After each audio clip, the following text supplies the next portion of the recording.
Hello and welcome back to Master Wire Jewelry. Can you believe we made it to module 5 already?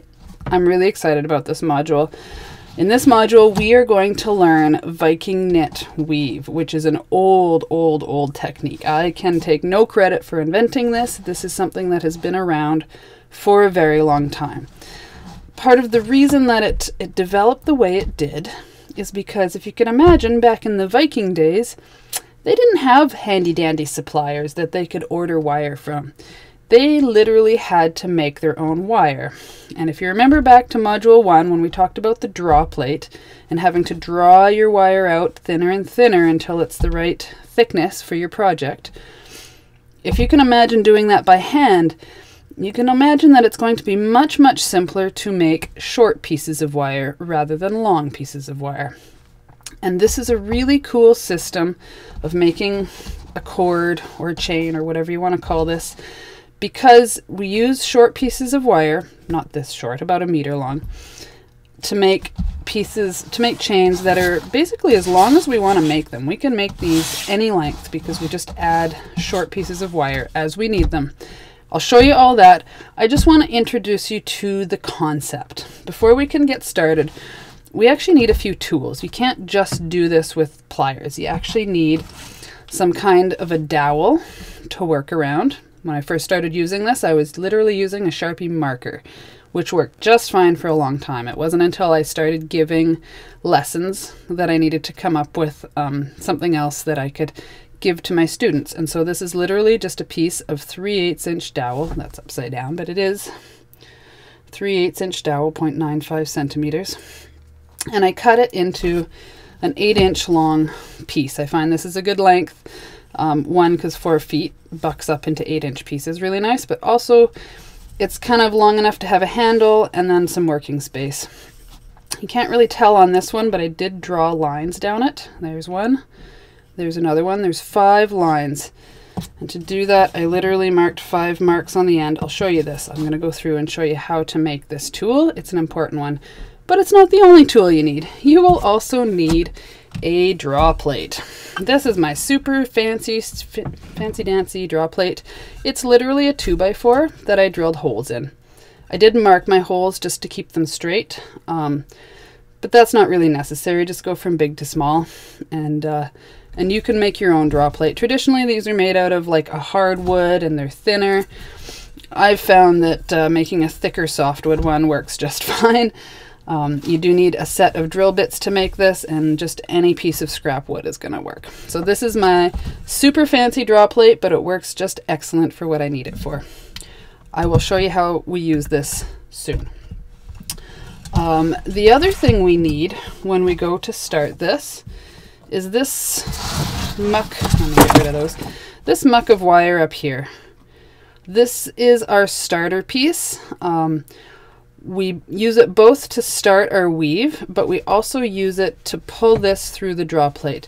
This is a piece that I was weaving, and as I'm weaving and it gets longer, you actually just kind of move it up your dowel, and it slowly gets longer and sticks over your dowel. But if you see this part that's not on the dowel, it's still really stiff. This is about as much bending as it wants to do without me like forcing it and crushing it. I guess I could bend it more, but this is as much bend as it wants to do. What the draw plate does is it changes these shapes, and it makes the whole thing just a lot nicer and more flexible. It also hides all of the mistakes and inconsistencies you've made because you're learning a new weave. So that's one of the reasons I love this weave so much, is because it's so forgiving. So, I mean, before we get started on the tools, I am going to show you how to go through and make this tool.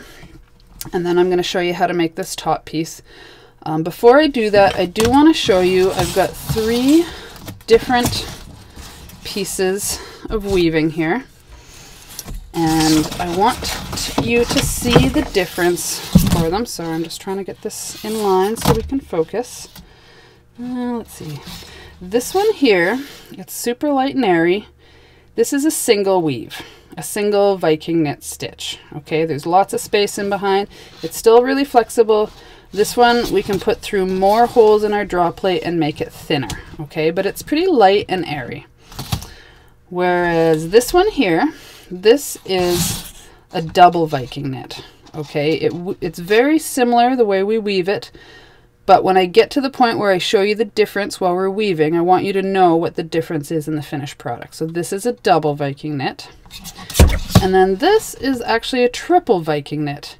And these actually go in and out of even more wires. It's a little bit denser still than even the double Viking knit. It still moves really nice, but you can't put it through quite as many holes in your draw plate. You can't quite make it as thin as some of the other ones. So if you want a nice, fat, thick, dense one, then go to a triple.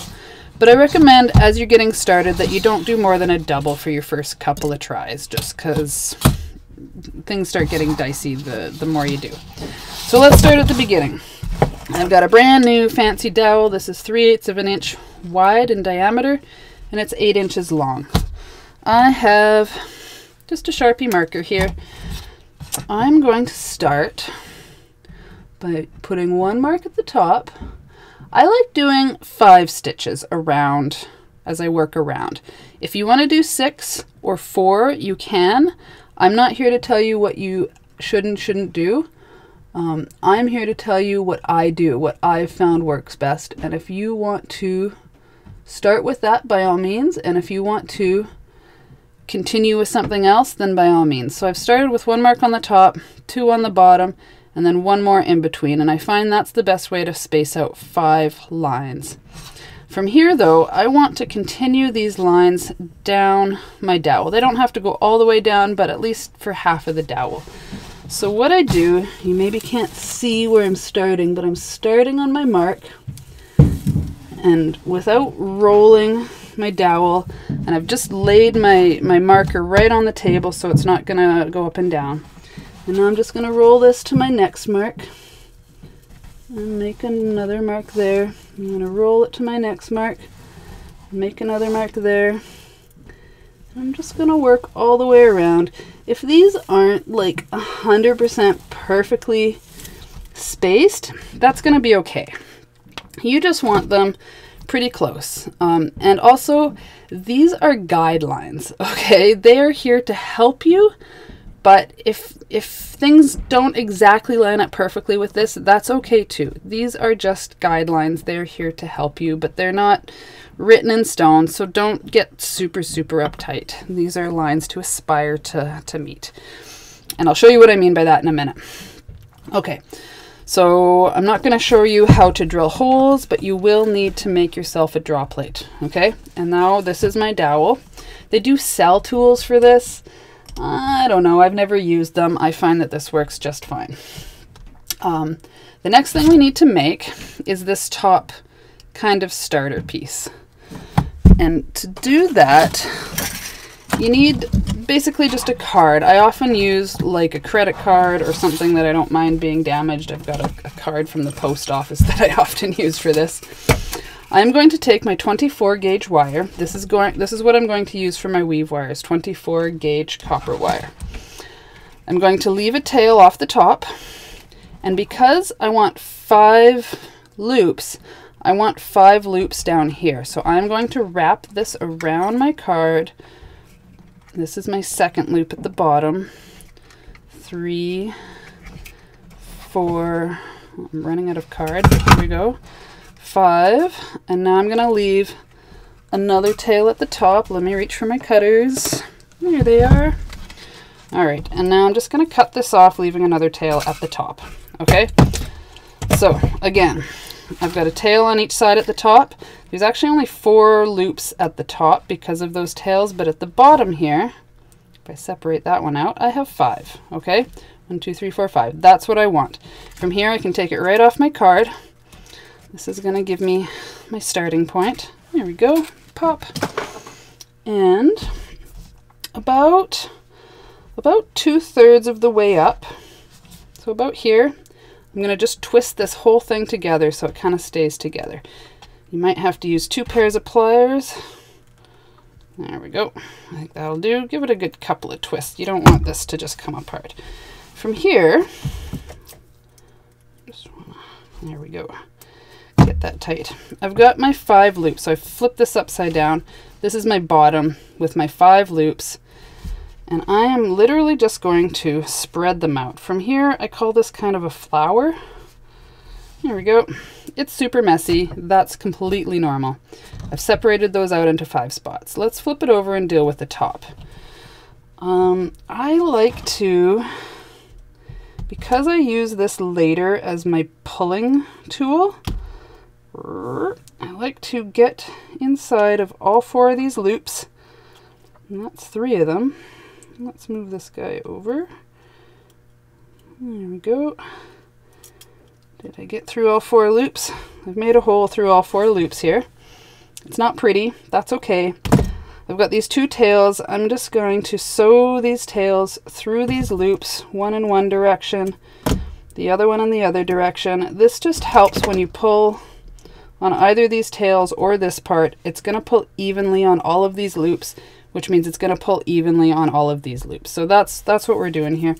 From here, just to make my life easier later, I just kind of twist these 2 tails together, and because I have such a long, or sorry, such a fat draw plate, because I've used a 2x4 instead of something thicker, I need to make sure that this is at least 1.5 inches, so that when I stick it through my draw plate, I can at least reach some of it out the other side and pull the whole thing through. So that's why this is such a long tail.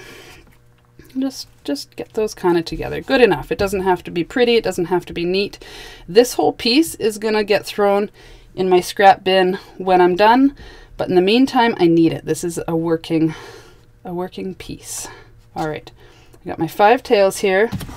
I've got my dowel. What I'm going to do is stick my dowel up in the center of this flower and fold all 5 petals down over my dowel. I'm not gonna like stress about spacing too much at this point. I do kind of want them somewhat spaced around my dowel, but I can come back and adjust this later. From here, I find just a quick elastic is going to be a big help to just hold everything in place while we do some adjusting. All right, let's get that on there. All right, well, that's kind of a mess, but that's okay. From here, I can deal with this. I'm going to start to move my petals around my dowel so that they are spread basically over top of my lines. Okay, this is where my lines, these lines that we've drawn on our dowel, start to come in. So the first thing I want to do is place one of these loops basically over top of each line. So that's what those lines do, is they help you space your stitches out as you work around the dowels. This is almost ready to start. The last thing I do, just to keep the starting of the weave simple, is, you see how this is laying down against my dowel? I actually want to twist this loop so that it stands up. There we go. From my dowel, so it sticks out from my dowel. So it's kind of a funny thing. You kind of got to twist these so that they're standing up on top of each line. There we go. There we go. So that's what I want it to look like. This is my starting position. Okay. Dun, da, da, da. We've already come a long way. We've made tools. We've made a topper here. We're ready to start weaving. Okay. If you've ever looked up Viking knit on the internet, you'll see most people recommend 1 meter of wire to start with. That's a great general length. I can't show you what I'm doing here, but I'm basically holding the end of the wire. I'm going to stretch this arm out, and then I'm going to reach this wire across to my opposite shoulder. And that is about an ideal length of wire.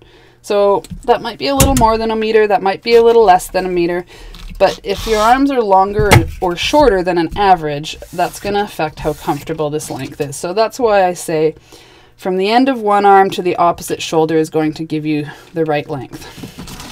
All right, I'm right-handed. I'm going to show you how to do this in a right-handed way. We're always going to be sewing our weave wire through from the right to the left. okay?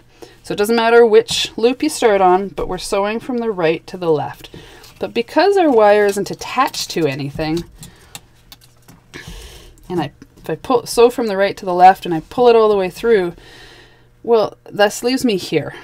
So it's actually easier just to take the end of your wire and sew this one time. This is the exception to the rule. This is the only time you'll ever sew in the opposite direction, but it's much easier just to go from left to right this very first time. From here, I take this tail, I leave about 1 inch, and I fold it down my dowel where I can put my thumb on it and kind of just hold it. Okay. From here, this is my long tail. I need to take this around and basically make a loop that crosses underneath of this flower petal. Okay. This loop is flat against my dowel. Now I need to find the far end of my weave wire, so I've got it here. Oops, things are twisting on me. Oh my goodness. All right, I guess it's gonna twist.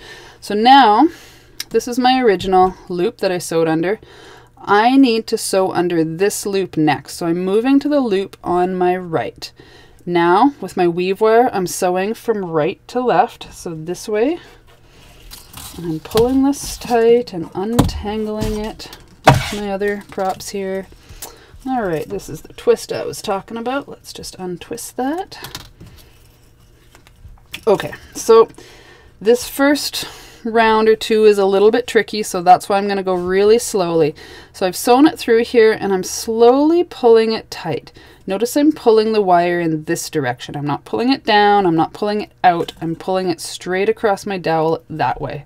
So I'm pulling it over here and I'm not pulling it too tight. If you pull it too tight, this loop is just going to move over, and that's not what we want. This loop is spaced where we want it. Because I can't pull it too tight, this wire in between my loops creates this nice U shape.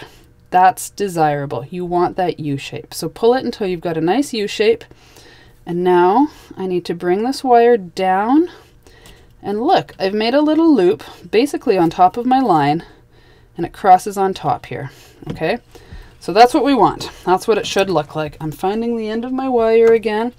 Now I move to the loop on the right, and I'm sewing through it from right to left. Let me just pull this tight. I'm getting quite the twist here. There we go. Okay, so again, I'm pulling my wire to the side here. Oh, my loop is getting pulled out of place a little bit. That's not the end of the world.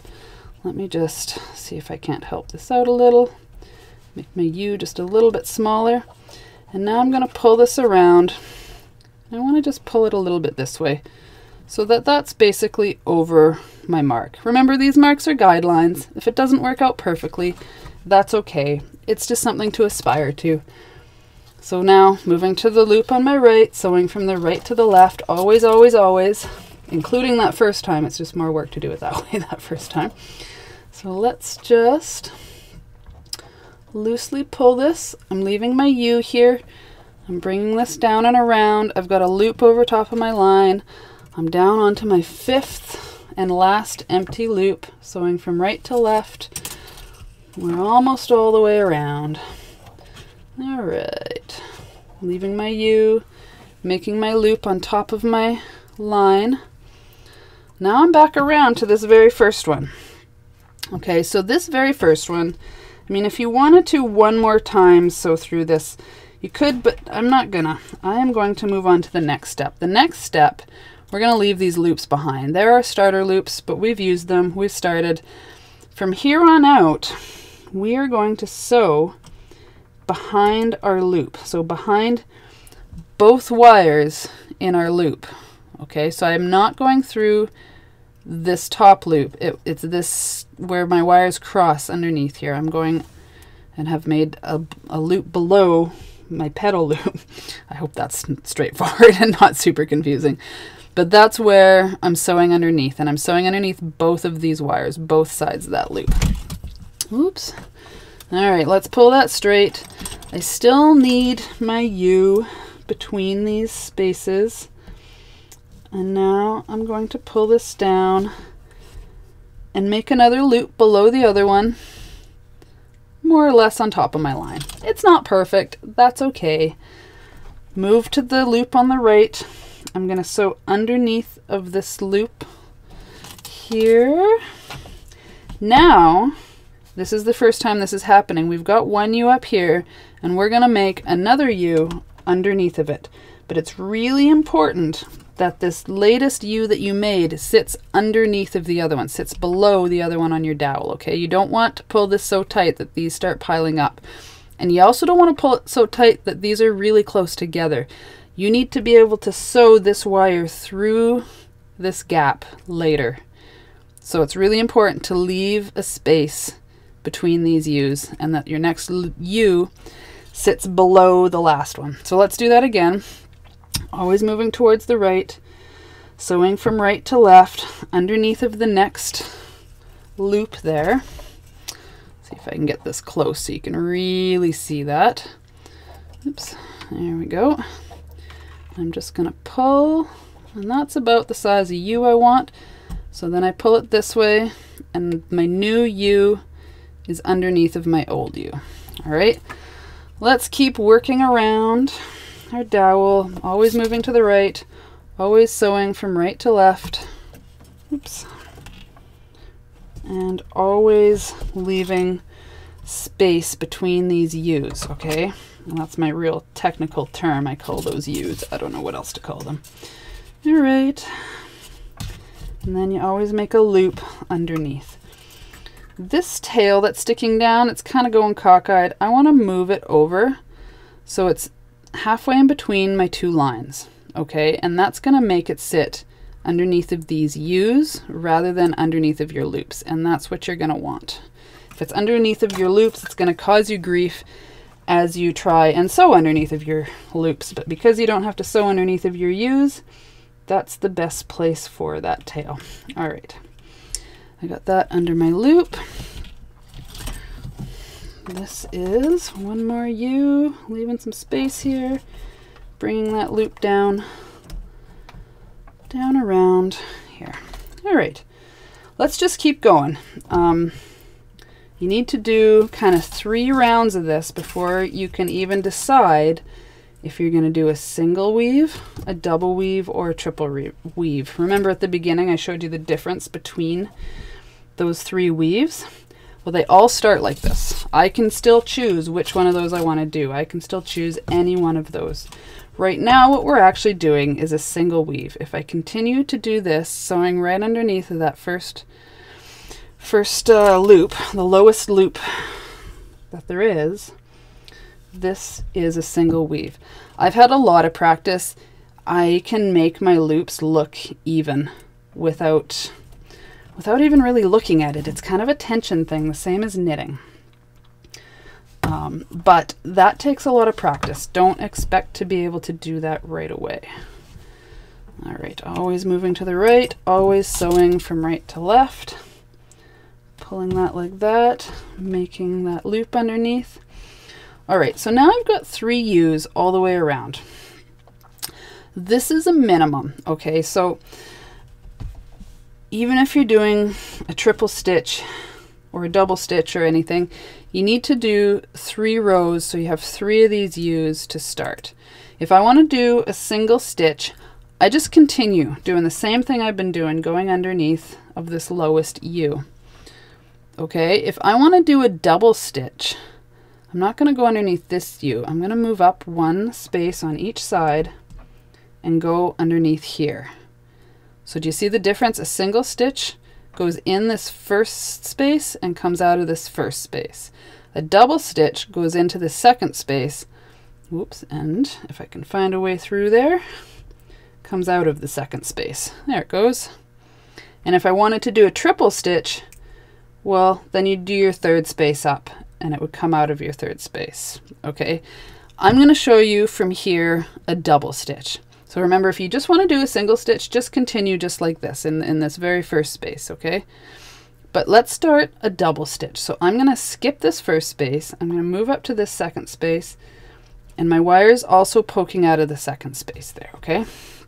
So let's do this. Now, remember, we still want our U to sit below the other U. Don't be tempted to pull this tighter because you're coming up farther. And now I'm going to cross. And you see, my wire is going up past more and up down past more more rounds of wire. I don't know how to describe that. But this alone, this simple thing from going from here to here, is what makes this a double stitch and what makes it so dense. All right, I was having trouble finding this hole, so my handy dandy poking tool works just great in this scenario too. Oops, knocking this around. Okay, and remember to leave my U below, make my loop, move on to the next one on the right. I found a spot that time. Make my U, make my loop, and keep working around. Now, you may have noticed me turn my dowel as I'm doing this. That's a, oops, and that just went behind my dowel. That's not okay. You always want this loop to come around the front of your dowel. So that's a good troubleshooting thing too. But the way I'm pulling this, it's easier to pull this wire towards your body than it is like out over here. So I'm doing the same thing. I'm just twisting the dowel so it's easier for me to pull this wire. And then when I make that loop, I literally just twist the dowel back. And that I've found is the best way to do this. I just want to get this tail out of the way because despite putting it in the middle of my U's, you know, I just didn't want to stay there. So I'm just going to make it go there. That'll be okay. I think I can get my wire in here. There it goes, in my second space and out my second space. Pull that, turn my dowel so I can pull this towards my body and bend that down. And I'm just going to continue working. So I'm back to my first one. I've done all 5 stitches around here, and I'm just going to keep working. I always make sure that this tail ends up on top, that this loop, sorry, ends up on top of this tail. If this tail starts sticking out, you're going to be able to feel it in your finished chain, and that's no good. All right, continue working. Now I'm noticing as I work, this particular set of loops has kind of moved off my line a little. This one's right on there. This one's moved off my line too, okay? So it actually takes weaving around your dowel like 2 or 3 times to start correcting some of these things. So I just want to work a few more rounds and help you troubleshoot that, okay? So this one is right on my line. I'm happy with that one. Make my space with my loops. Don't pull these too tight. And the next one, this one's pretty close to my line. So that one's okay. This is the one where it starts to move over. See, this one's pretty close to my line, but this one's like way to the right. Not way to the right. You don't want to wait till it gets way to the right.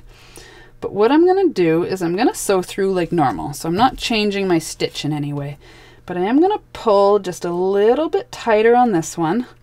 Now you still need your gap, but I just want it to be just ever so slightly smaller. And now I'm moving my dowel, but I'm not going to really bend this super tight with my loop. I'm going to kind of leave this pointing that way a little bit where this comes out. And I'm not going to make my loop real tight. I'm just going to go on to the next one. And pull this tight, bring it up on top of my tail. This one too needs to move over a little bit, so I'm pulling that one about the same. And I'm not going to pull this tight. I'm going to leave it kind of poking out. Now this one is in the right spot, but this gap here, this set of U's, is skinnier than I want it to be. And that needs to get bigger. So this time I want to leave a little bit more space in here, and that's going to help this space get bigger. And this time I am going to pull it tight this way. All right, I can tell I've already started making this loop point from here to over here. So I hope that's clear. I'm going to do a few more rounds, keep working on this, see if I can get these to really be straight. This one was straight, this one was straight. This one I've started to straighten. Sometimes this just does not want to stay where I stick it. Oops. There. right in the middle. Now I'm sewing through here, and this one's already looking better. All right, I'm gonna leave that a little loose. Oops, that doesn't wanna, there it is. Gotta find my spot. This one, I wanna put that up over top of that tail.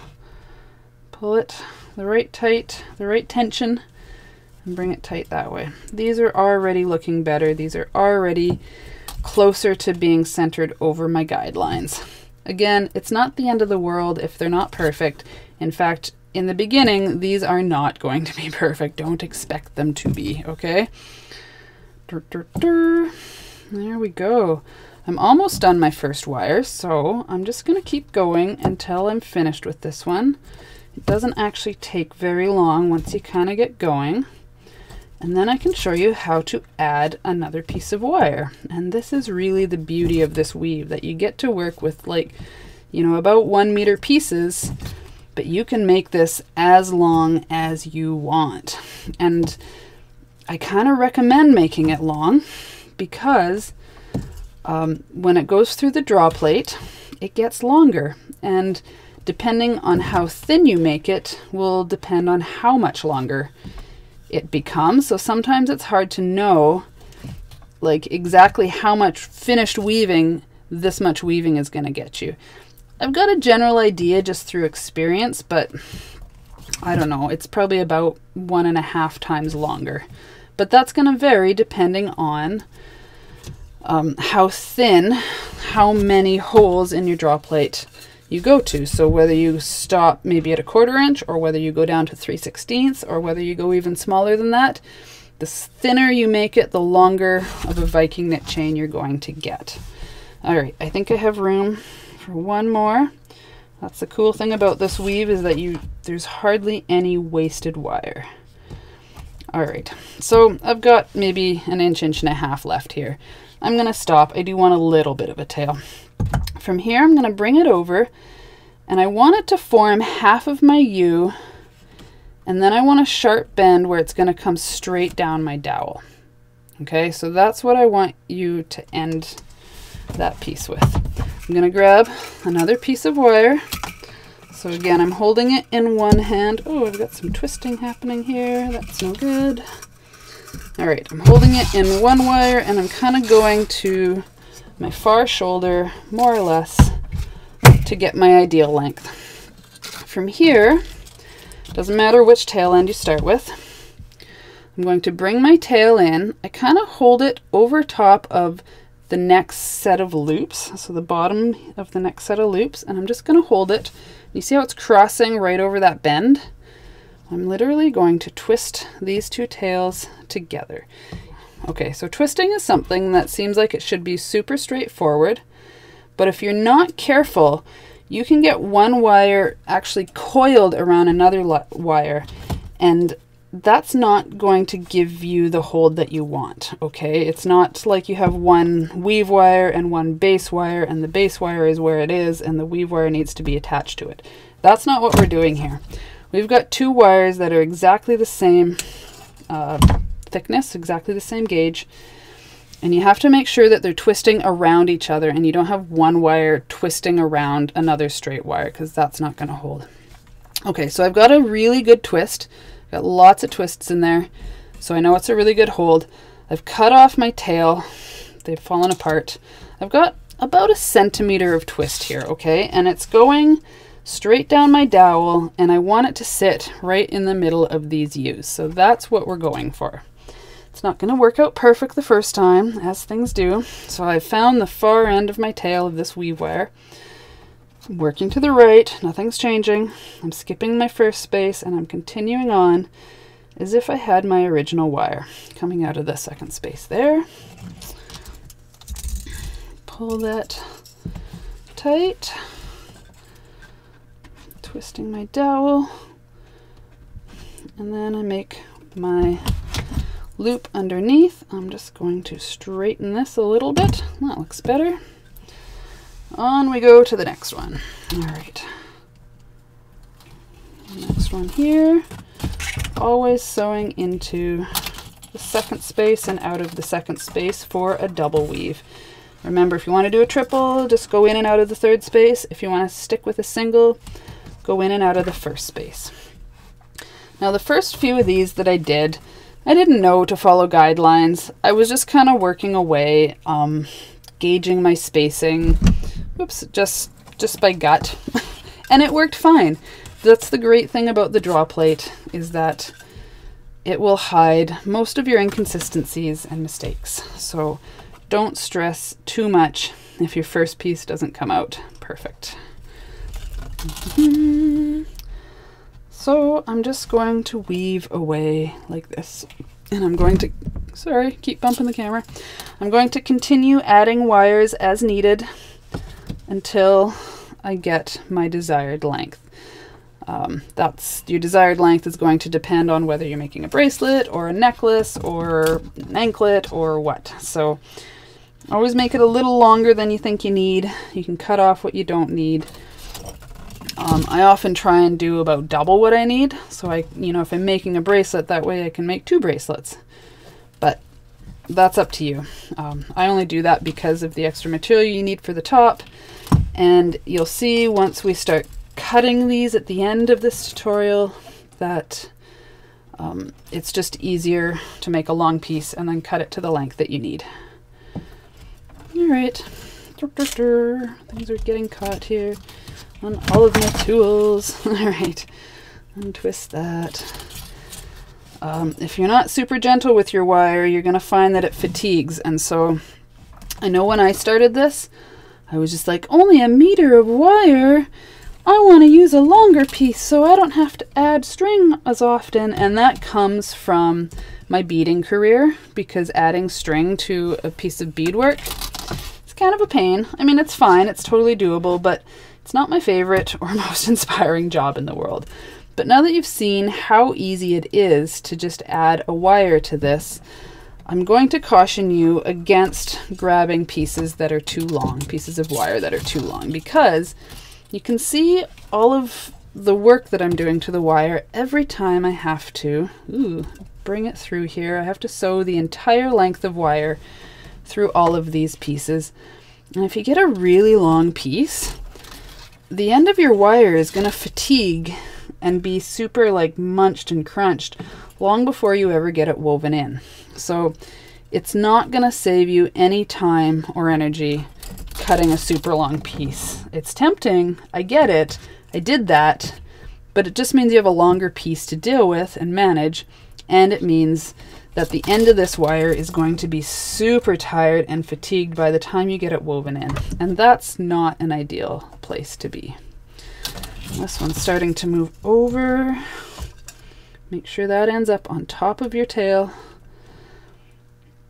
I'm going to leave that a little bit looser. And I'm just gonna keep going. All right, so this is the weaving. Yours is not going to look this consistent in the beginning. That's okay. Just keep going, keep practicing, keep trying to get these over your marks, but don't stress if they're not perfect. It's okay. If they're all sitting to the right a little bit, well then just rotate this. And so, you know, move most of them over your lines and then kind of try and move the other ones over to the right spot. All right, so anyway, this is a double Viking knit weave. I'm not gonna make you watch me weave all of this, but I do want to show you a couple things. As you weave down and you get below like the halfway point where your lines stop, or maybe your hand is in the way. This is my holding part of the stick. So as you get down too low and your handle starts to disappear, this is going to get really uncomfortable to work with. So I usually work kind of just on the top half of my dowel, those first 4 inches. And once I've woven down to here, I'll actually take this elastic off the top and I'll slide my dowel down. And then I'll continue weaving, and as I add more, I'll keep sliding my dowel down, and eventually you're gonna get this where you've got like a whole bunch sticking up over your dowel, and you've still got lots of working area, although I don't seem to have any lines on this one around here to work with here. one thing, because our tails are pointing down, once you pull this dowel out, you do not want to try shoving it back in, because it's just going to mess with your tails. You can kind of see one of them there, and it's going to start bending them and pushing them up, and you don't want this. This is a directional weave. We need to pull it from this top end through our draw plate, and mucking up these tails, having them do anything besides point straight down, is going to just cause you problems later. Okay, so this is a piece that I've already woven. I don't know, this is going to be more than long enough for a bracelet, but I want to show you the draw plate because it's so much fun. Okay, so I'm going to take this right off, but remember, you don't want to take this right off if you want to continue weaving. As long as you want to continue weaving, keep this at least partly on your dowel. But I want to show you the next step, so let's pull that out of there. I also want to show you how much this wants to bend. Okay, this is where it's come straight off of our weaving dowel. From here, let's bring my draw plate back in. And this 5/8 hole is actually a little too big. I'm going to go straight to my 1/2 inch hole. This first one, it's a little bit loose. It's not doing too much. But you remember how much it bent last time? Well, it's bending just ever so slightly more now. Okay, so that was my 1/2 inch hole. Let's move to my 7/16 hole. And there's going to come a point where you actually need a set of pliers to pull on this. But I got strong hands. That one still came out.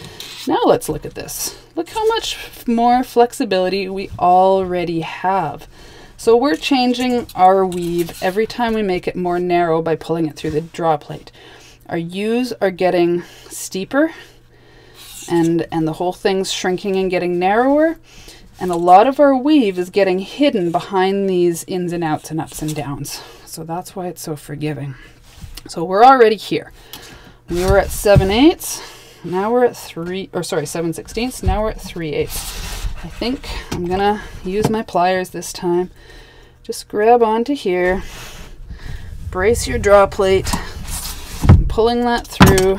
Now look where we are. I can almost make a bracelet with this, and it's still really fat. So let's keep going. This just gets more and more flexible. It's the cool thing about this weave. That was 3/8. Now I'm going this way, 5/16 this time. As these holes get smaller, this gets a little stiffer. It's still not too bad. Can you see that's more narrow? And now I can actually bend it this far. So it does get more and more flexible the more holes you go through. That one was 5/16. I think I'm at 1/4 of an inch. Let me just grab on here. This takes even more strength. There we go. Now look at it. See how far we can bring it around. See how much more flexibility we get every single time. I'm going to keep going. For my double stitch, I'm going to go all the way to, I've actually got 2 1/4 inch ones. I do through this one first, and then I go through this one, and it kind of, because this is a soft wood, this one has been kind of, it's got those 5 grooves from my 5 stitches. I'm going to put it through my second 1/4 inch groove here. Because it's a soft wood, it's kind of a mild difference. Now I've actually got a hole right here that's halfway in between 3/16 and 1/4, because as you get really thin and skinny like this, it gets harder and harder. So the smaller increments that you can pull it through, the more subtle the tightening is, the better. Okay, so there comes a point as it gets smaller and smaller where you sort of reach a maximum flexibility. There comes a point, if I go much smaller than this, if I go right to this 3/16 hole, this is actually going to start to stiffen up again because this weave is going to be so tight. So it's up to you. I'm going to do that just to show you. So let's look at this for a minute. Kind of goes around 1.5, more than 1.5 times, okay? So it's quite flexible still, but I feel like when I go one more through my 3/16 hole here, that's getting tight already. Sometimes if your weave is uneven or not perfect, oops, then this starts to break. This will be my last pull, but I did want to show you how this does, oof, that was hard, how this does start to stiffen up. So now it only wants to go about here because my weave is so tight. Can you see that? My weave is so tight that there just isn't as much space in between them anymore, and it actually starts to lose flexibility again. So keep that in mind. All right, this focus. So how do we attach this? I've got a finished bracelet here. And in the next video, I am going to show you how to make these end caps.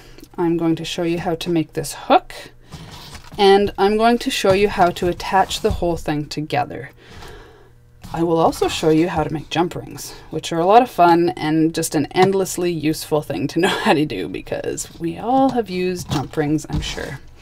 So stay tuned for the next video. This is already a super long video, so I don't want to keep going, but I will show you all the rest of these steps in the next video. So thank you for watching. I hope you've already learned so much. Practice, practice, practice. Make a few of these ropes. They're so much fun to make, and then we will finish. I will show you how to finish them. Thanks so much. Have a good day.